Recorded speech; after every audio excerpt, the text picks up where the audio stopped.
1971 उपमहाद्वीप की हवा में बारूद खुल चुका था, लेकिन युद्ध अभी शुरू नहीं हुआ। सीमाओं पर खामोशी थी और उसी खामोशी के भीतर एक ऐसी जानकारी छिपी थी जो अगर गलत समय पर इस्तेमाल हो जाती तो इतिहास पूरी तरह बदल सकता। दिल्ली के एक सुरक्षित कमरे में कुछ अधिकारी नक्शों पर झुके हुए, टेबल पर लाल निशान तेजी से बढ़ रहे। पूर्वी पाकिस्तान में पाकिस्तानी सेना की असामान्य हलचल। ये कोई सामान्य मूवमेंट नहीं, ये पुनर्संरचना, रणनीतिक तैनात, युद्ध की तैयारी। भारत के लिए सबसे बड़ा सवाल ये नहीं था कि युद्ध होगा या नहीं, बल्कि ये था कि कब होगा और किसके नियमों पर हो। उस समय पूर्वी पाकिस्तान में स्थिति विस्फोटक हो चुकी। मार्च 1971 में ऑपरेशन सर्च लाइट के बाद लाखों शरणार्थी भारत में घुसे। सीमावर्ती राज्यों पर दबाव बढ़ रहा, मानवीय संकट, राजनीतिक संकट और सैन्य खतरा तीनों एक साथ खड़े। इसी बीच भारतीय खुफिया तंत्र को एक बेहद संवेदनशील इनपुट मिला। जानकारी साफ थी, पाकिस्तानी सेना अपनी यूनिट्स को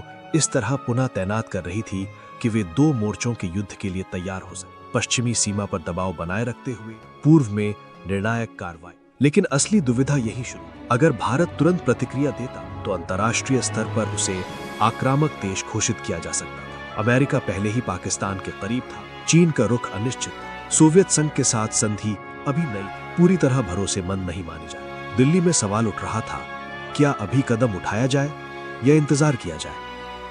इंतजार का मतलब था जोखिम ये कि पाकिस्तान पहले हमला कर सकता था और तब भारत रणनीतिक बढ़त खो देता। लेकिन जल्दीबाजी का मतलब था वैश्विक दबाव, प्रतिबंध और शायद एक बड़े युद्ध में फंस जाना। कमरे में बैठे अधिकारियों के सामने सिर्फ नक्शे नहीं थे, लाखों लोगों की जिंदगियां थीं।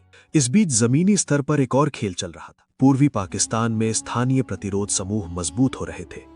भारत उनकी मदद कर रहा था, लेकिन खुलकर नहीं। ये एक छाया युद्ध था जहां हर कदम नापा तौला जाता था। खुफिया रिपोर्टें लगातार आ रही थीं। कुछ में कहा गया, पाकिस्तान अभी कमजोर है, यही सही समय है।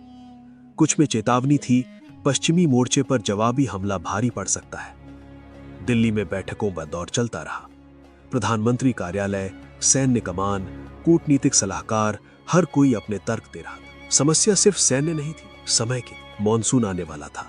पूर्वी पाकिस्तान की जमीन दलदली हो जाती, बड़े सैन्य अभियान मुश्किल हो जाते। अगर युद्ध मॉनसून के बाद होता तो तैयारी के लिए समय मिलता, लेकिन तब तक हालात और बिगड़ सकते। हर दिन देरी, हर दिन खतरा। उधर सीमा पर तैनात भारतीय सैनिकों को असामान्य गतिविधियां दिखने लगी। रेडियो संचार बढ़ रहा था, सप्लाई लाइनें सक्रिय। ये साफ संकेत था दूसरी तरफ कुछ बड़ा होने वाला है।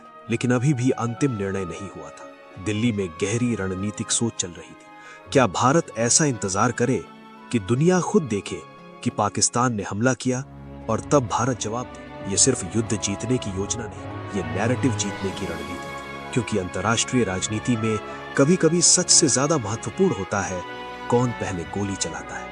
इसी दौरान एक और चिंता उभरी।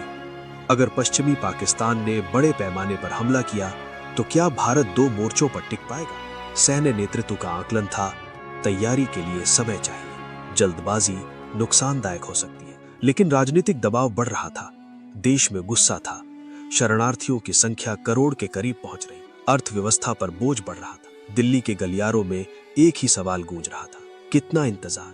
फिर एक मोड़ आया। अंतर्राष्ट्रीय स्तर पर भारत ने कूटनीतिक समर्थन जुटाना शुरू किया।